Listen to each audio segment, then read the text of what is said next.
During the last 40 years or so, Lilith has become highly popular among feminists, New Agers, Jungians, occultists, and Satanists.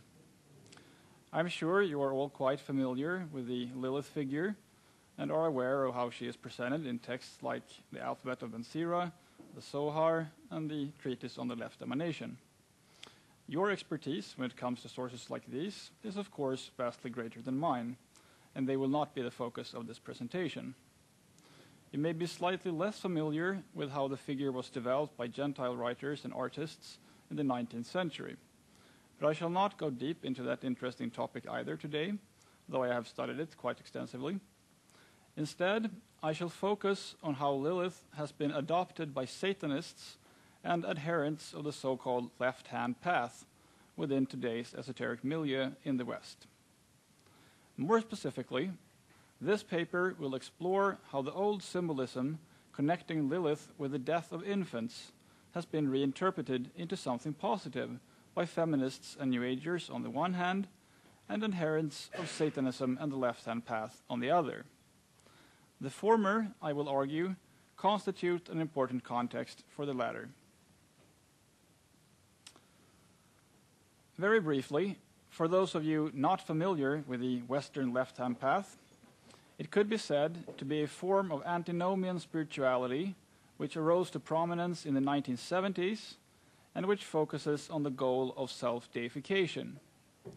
It often overlaps with Satanism, and the root metaphor of these groups tends to be Satan, even if he is often substituted with other dark entities like the Egyptian Set, Babylonian Tiamat, Greco-Roman Hecate, or, quite frequently, Lilith, who are all interpreted as having similar attributes and functions. As this paper will demonstrate, the interpretations of Lilith these groups make do not arise in a vacuum. Rather, they display great similarities with how the figure is viewed in the surrounding culture by secular feminists, Jungians, and New Age writers, who would cringe considerably at the word Satanism. Additionally, the Satanist interpretations commonly reflect values that are not as subversive and extreme as one might expect. What could now be called the standard or most common version of Lilith's story seems to be documented in written form for the first time in the bawdy and satiric medieval text, the Alphabet of Ben Sira, which may be as old as the 8th century. Here, Lilith is Adam's first wife. They are not a happy couple, since Lilith refuses to lie beneath Adam when they have intercourse, because she considers herself his equal. Instead, she flies off and leaves her husband. A later version of the text states she now marries the great demon, subsequently identified as Samael, who could, somewhat simplified, be described as a Jewish equivalent of the Christian Satan. God sends 3 angels after her, but she refuses to return. Lilith argues she was created to harm human infants, and makes a deal with God's messengers to harm no child who is protected by the names or image of the angels. This part of the tale relates to the Jewish practice to hang amulets around the necks of the newborn. And in later times, Lilith lived on primarily as a figure perceived by tradition-bound Jews to be a threat to infants. But also among Kabbalists, for instance in texts like the famous Zohar, there was much speculation concerning Lilith, and Gershom Scholem describes her position in Jewish demonology as being one of central importance. The Lilith myth was familiar to non-Jews quite early as well, but she truly entered the public mind of Gentile Europe through the works of Romantic authors and painters who were fascinated by this ancient femme fatale. Given the Romantics' love for anti-heroes, it is hardly surprising that some of these portrayals glorify Lilith as a misunderstood rebel. However, quite a few of them also stress her hostility towards children and her evil nature. Lilith was also well known among 19th century non-Jewish esotericists who were often well versed in Kabbalah. Several prominent writers in the field, like Eliphas Levi, discussed the legend in their books. Viewing her in a positive light, or invoking her in a ritual context, was, however, more or less unheard of at the time. In the systems of esotericists like Aleister Crowley, she only makes peripheral guest appearances and is not overtly praised.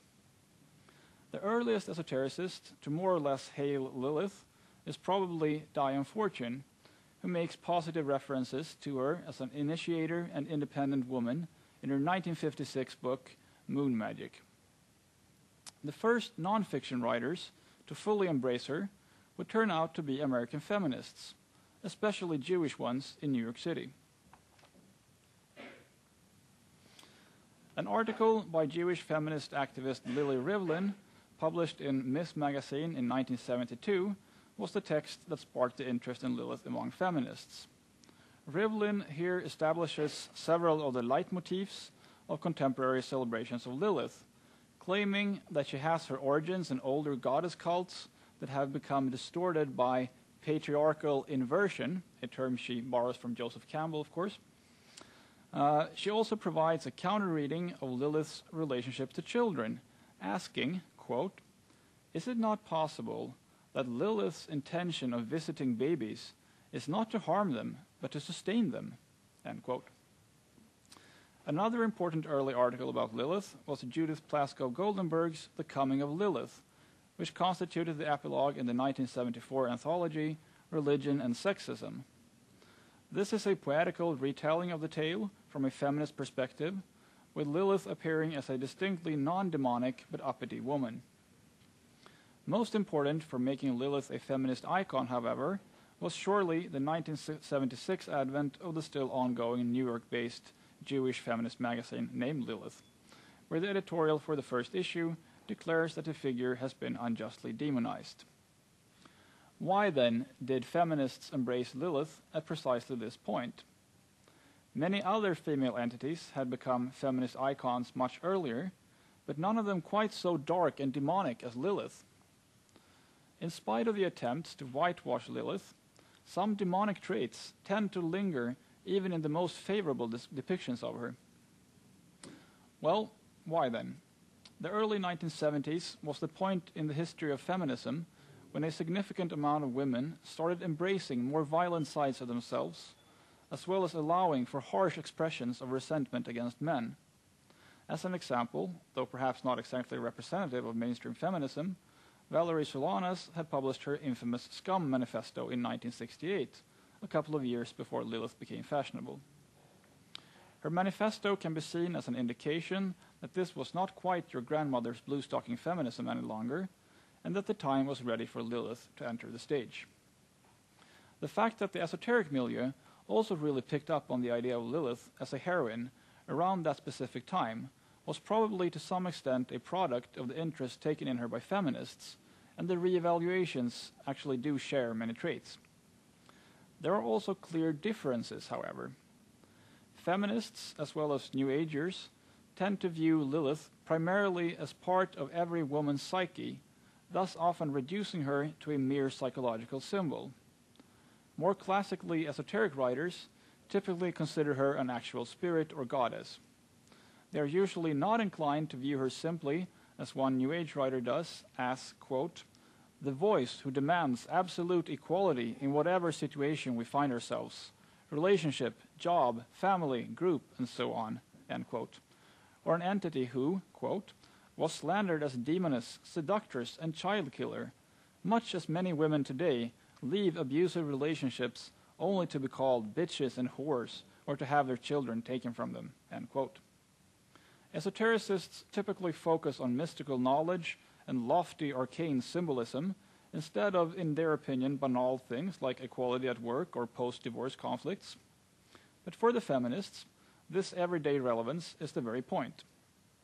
However, quite a few esotericists are simultaneously feminists, and much of what they write has obvious implications for these mundane things as well, but they are often hesitant to besmirch their magical discourse with such base questions, and therefore avoid explicitly addressing everyday problems. Two such problems that are given an esoteric dimension by them, and therefore are considered relevant in their discourse, are those of abortion and sterility. The famous Australian witch and painter Rosalind Norton drew a glorifying picture of Lilith, which unfortunately is not in this PowerPoint presentation, published in the book The Art of Rosalind Norton in 1952, describing the serpents in Lilith's hair as phallic symbols of creativity. The fish that Lilith catches on a line in the picture she intended to be a symbol of children. In her unpublished notes for her art book, Norton highlights Lilith as the foe of children, and she was herself utterly opposed to the idea of having children, going so far as describing the very thought of it as repugnant. Other women artists have found Lilith appealing for this very reason. Léonore Fini, who exhibited with the Surrealists during the 1930s and 1940s but insisted she was not one of them, stated in an interview, quote, "I have never been attracted by fecundity. Myself, I know that I belong with the idea of Lilith, the anti-Eve, and that my universe is that of the spirit. Physical maternity instinctively repulses me." End quote. For a left-hand path magician, this line of reasoning can mean that Lilith's rejection of motherhood implies it being replaced not by artistic creativity, but magical creativity. According to Thomas Karlsson, founder of the Swedish left-hand path order Dragon Rouge, Lilith represents using the energy expended on giving birth to children on something else instead. Karlsson writes, quote, "She is not the mother, but the slayer of children. Lilith does not give birth to physical children, but uses the fertile force for magical ends." End quote. An essay on a theistic Satanist website argues in a similar manner. Lilith giving birth to thousands of demons by the Red Sea is interpreted as a metaphor for her connection to generating children of the spirit rather than of the flesh. And it is claimed that thus, quote, Lilith may be seen as a creative aspect of our psyche, end quote. Similar, though less esoteric ideas can be found in what is no doubt the most widely available and influential book on Lilith ever, namely Jungian psychologist Barbara Black-Koltov's The Book of Lilith from 1986. On the topic of the women's movement, Koltov writes, quote, "Lilith's heat and passion aroused, doubled, and proliferated a demonic sisterhood, giving birth to a powerful, transformative energy and creative enlightenment." End quote. Koltov's choice of metaphors here is significant. Lilith is giving birth not to children, but to creativity and enlightenment. She is a sterile mother in the physical sense, who is instead fertile in other ways, and hereby gives power to women. Reinterpreting Lilith's child-killing, Koltov also writes of, quote, "women who have strong infantile needs for love and approval from a man or the father. Lilith, the child-killer, strangles these infantile needs." End quote. Lilith's murder of children is in other words assigned a new meaning, getting rid of infantile needs. According to Koltov, Lilith also has something to do with, quote, "women's conflict between giving birth and nurture to children and needing to produce and nourish ideas and works," end quote. To some extent, this is the same view of Lilith as a symbol of creativity in opposition to childbearing that we have encountered earlier in the thinking of female artists and esotericist Thomas Karlsson. Lilith is a mother, but only of ideas or magic, not of physical children. Many attempts have been made to reinterpret Lilith's role as a child slayer into something more appealing. Often, she is linked with abortion and contraception instead of the death of infants from disease, and in an interpretation that may have originated, like so many other ideas in the late modern Western esotericism, in the writings of Eliphas Levi. In his Histoire de la Magie from 1860, Levi writes of Lilith as the mother of abortions. The idea also found a place in highbrow literature through James Joyce's Ulysses from 1922, where a brief mention can be found of Lilith, patron of abortions. Joyce had read Levi and probably got this notion from him. The link between Lilith and abortion can be found in the writings of the religious right as well, who perceive her as the patron saint of the abortion clinics they loathe so much. For instance, Catholic News Service had the following to say in one of their reports. Quote, "There is a growing link between satanic service, demonology, child sacrifice, and the next best thing, abortion. It is not only possible, but highly probable that the practitioners of witchcraft and servants of Lilith would gravitate to the place where the sacrificial blood flows freely, the local abortion mill." End quote. In veteran occultist Donald Tyson's work of esoteric metafiction, Liber Lilith, from 2006, the fictional and rather misogynist German magician Karl Steiger ponders her connection to abortions and comes to a conclusion identical with that of the concerned Catholics, and perhaps Tyson is here parodying the Catholics. Quote, "She has grown very powerful in modern times, as is proved by the countless abortions of healthy babies done in modern clinics and hospitals. All these aborted fetuses are offerings before the altar of Lilith." End quote. For those, on the other hand, who have a positive attitude towards abortion and contraception, this association takes on a wholly different ring. When a New Age writer like Demetra George claims that Lilith historically signified the concept of, quote, "a sexually independent female who had control over pregnancy and infancy," end quote, she naturally means it in a positive way.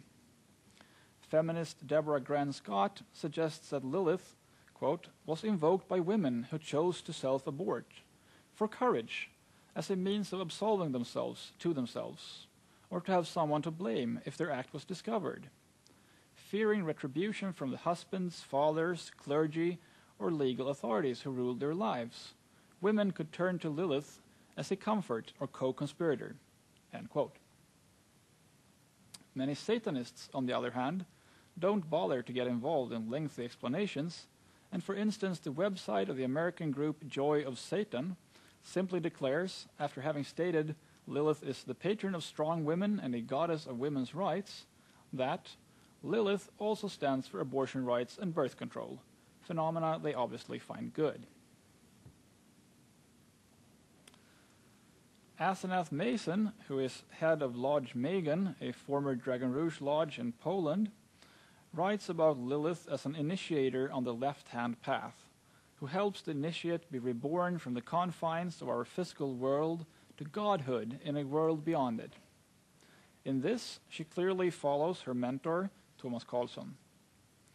In a special Lilith issue of Lodge Megan's journal, Mason herself provides a gruesome illustration of Lilith devouring 2 babies, and this is a rather gruesome image.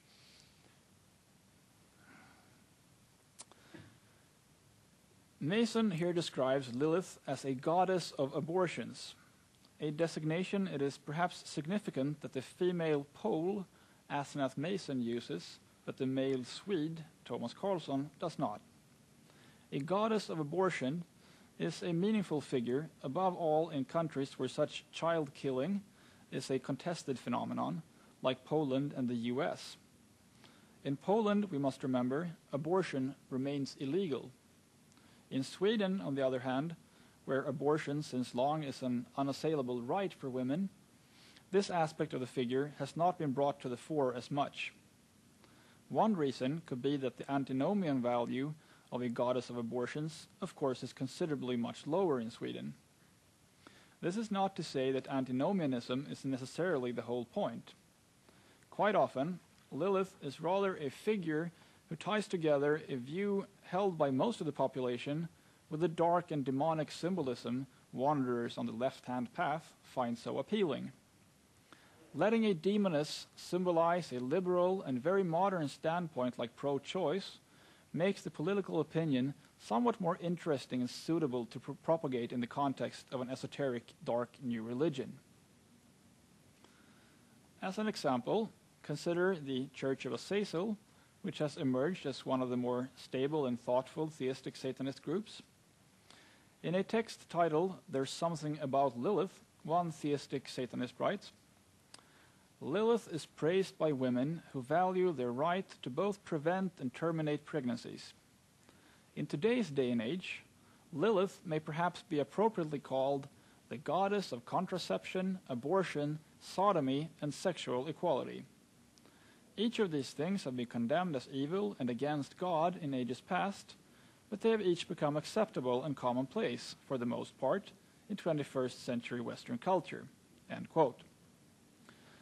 What the Church of Azazel propagates is, in other words, not a reversal of mainstream values or even a cultural critique of dominant discourse. In fact, they explicitly want their teachings to be in tune with late modern Western sensibilities and lifestyle. What they do critique is the religious fundamentalisms standing in the way of such liberal ideals. Their Satanism, much like that of Anton LaVey, is not at war with the values of our late capitalist society. Rather, it affirms them. This has been observed regarding New Age spirituality by several scholars, and holds true for much of the Satanism and left-hand path milieu as well. To a great extent, feminists, New Agers, and Satanists share the same liberal agenda. The difference lies in how the Satanists appear on the surface to rejoice in Lilith's demonic traits, wallowing in the gruesomeness of her as a blood-soaked goddess of abortions. When one looks closer, however, the Satanists tend to reinterpret such demonic traits to mean something very much in line with the ideology of the feminists, New Agers, and most of society at large. This more political take on the symbolism converges, as we shall see, with an esoteric interpretation in those left-hand path groups focusing on magical techniques. While there are often striking similarities between New Age, secular feminist, and Satanist ideas about Lilith's relation to abortion, there can of course also be vast differences. Let me give an example. In Jane Shapiro's prose poem, Postpartum, Lilith symbolizes the tired mother's longing to be free from the prison of child-rearing, her forbidden wish that her child would die during the night. The authorial voice asks Lilith, quote, "I'm not the only one, am I?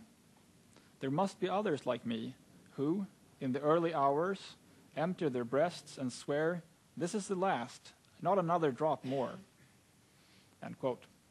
The final paragraph proclaims Lilith a symbol of freedom from motherhood. Quote, "Your name, Lilith, Lilith, keeps turning up. A charm spewed from the sea, a new moon reminding it's possible a woman can fly off like the night heron in any direction." End quote.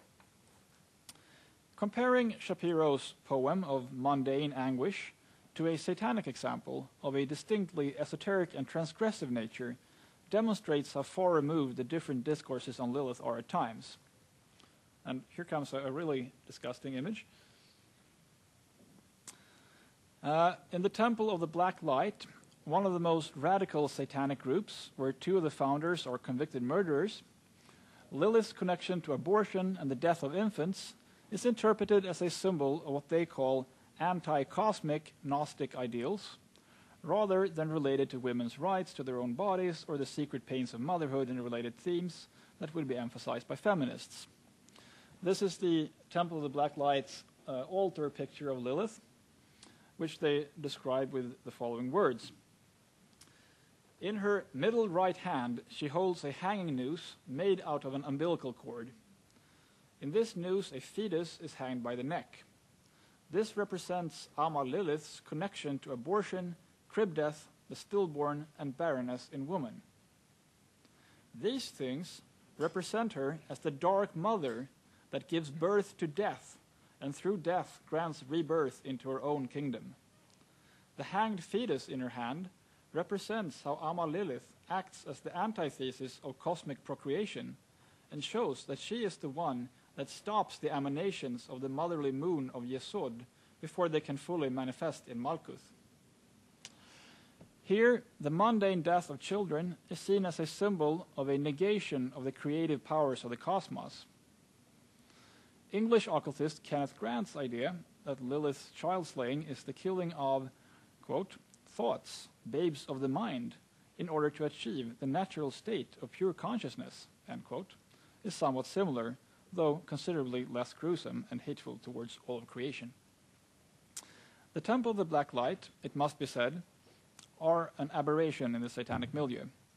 But we need to recognize such groups as well, and not try to make the milieu more homogeneous than it is.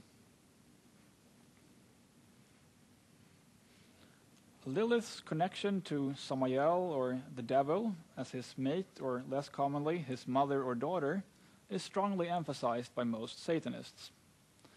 This is, of course, only to be expected. Interestingly, many of the secular, Jungian, or New Age texts celebrating Lilith also contain pro-satanic elements. While the general tendency is to downplay Lilith's connection to the devil, there are many exceptions. We can thus see how elusive the border between satanic discourse and these other texts is at times. For instance, contemporary feminist poets sometimes highlight Lilith's relationship with Satan and demons and her animosity towards God, making her very much a satanic heroine. One example of this are the first lines in Janelle Mason's poem, A Hell of a Woman. "You gotta give it to Lilith. She was a hell of a woman.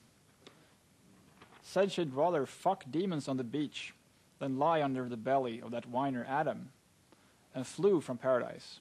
Told God's angels to shove it when they came to get her back." End quote.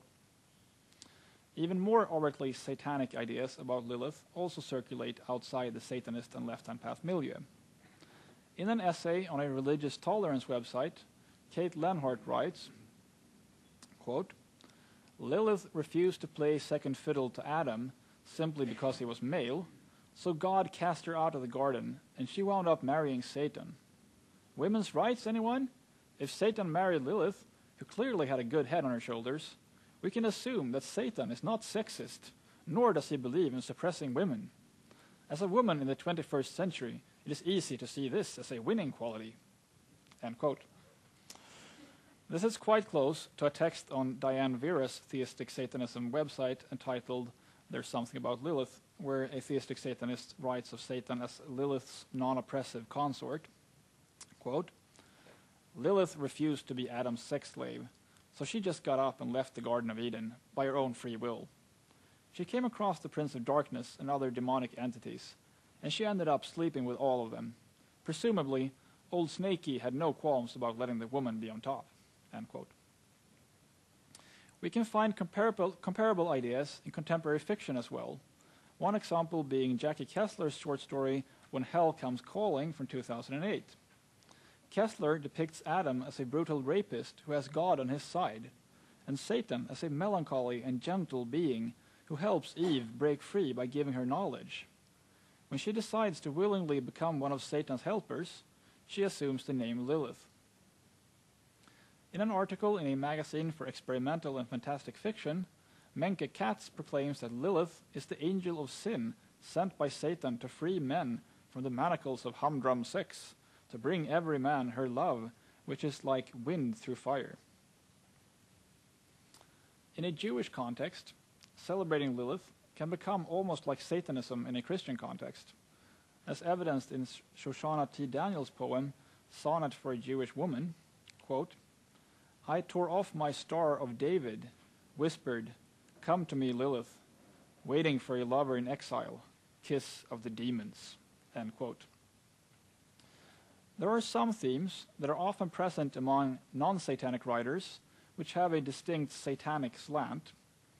First, Lilith is often portrayed as a bringer of secret wisdom and an initiator. This is typically tied to a conflation of her with a serpent in Eden who makes Eve eat of the tree of knowledge of good and evil. This act is here not, as in the Bible and Christian tradition, taken to be a bad thing, but rather as something very positive. Said theme ties in with a critique of God the Father, typically of him as a markedly patriarchal figure who demands blind obedience. German poetess Nick Dagmar, in her Lilith, eine Metamorphose from 1991, lets Lilith ask regarding Adam, quote, "Why did he obey the voice of God, which gave him the oddest commands, for instance, not to eat any fruit from a particular tree? Adam obeyed, without fuss or inquisitiveness, without questioning the sense of such a command and whom it would benefit in the final analysis. End quote. This tyrant God is more or less a metastasis of Adam's, or vice versa, patriarchal demands that women ought to be subordinate to him. Adam, and in extension God, is depicted as a tyrant demanding blind obedience, the first man's conception of woman being, quote, "My companion is supposed to be my servant. I will command her, just as the voice commands me." End quote. Lilith rebels against such patriarchal demands and against God, just as Satan rebelled. Among Satanists and left-hand path practitioners, the connection between Lilith and Satan becomes more pronounced, as would be expected. In several Dragon Rouge texts, Lilith is described as Lucifer's messenger who bestowed rational thinking upon man in the Garden of Eden. For the Satanists and left-hand path adherents, God is a vicious tyrant, Lilith a heroine standing up to him, and the plucking of the forbidden fruit a joyous initiatory revelation, much like in the non-satanic secular texts just mentioned. Among the most common critical remarks regarding Christianity among Satanists is that it is patriarchal and hostile towards knowledge, both closely connected to the Garden of Eden narrative and the role Eve and sometimes Lilith play in it. We can thus identify a sort of satanic feminism here, which can be both explicit and implicit. In conclusion, then, dark figures like Lilith, or for that matter Satan, are to their Satanist adherents in fact often symbols of modern liberal values. Saying Lilith is the goddess of abortions has a certain shock value that these groups probably enjoy, as they certainly relish getting in a good kick at fundamentalist Christians who abhor such child killing. But under the surface, the values propagated by these groups are typically little different from those of the surrounding society at large. It is also interesting to note the clear continuum from secular feminist, Jungian, and New Age ideas to those prevalent in the satanic and left-hand path milieu. Members of the latter would probably be as horrified as the former if such similarities were pointed out. As we have seen, just as within the New Age, the social and ethical values propagated by left-hand path and satanic groups using Lilith as a symbol are at many times similar to those embraced by the liberal mainstream of Western late modern societies.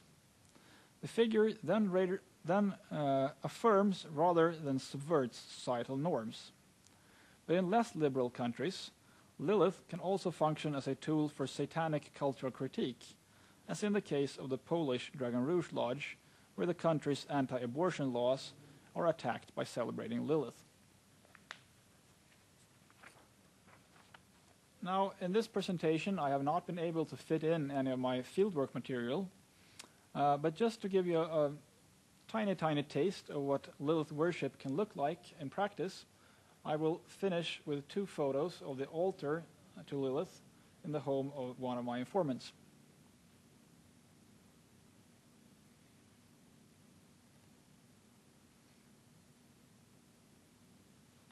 Right. Thank you. Thank you.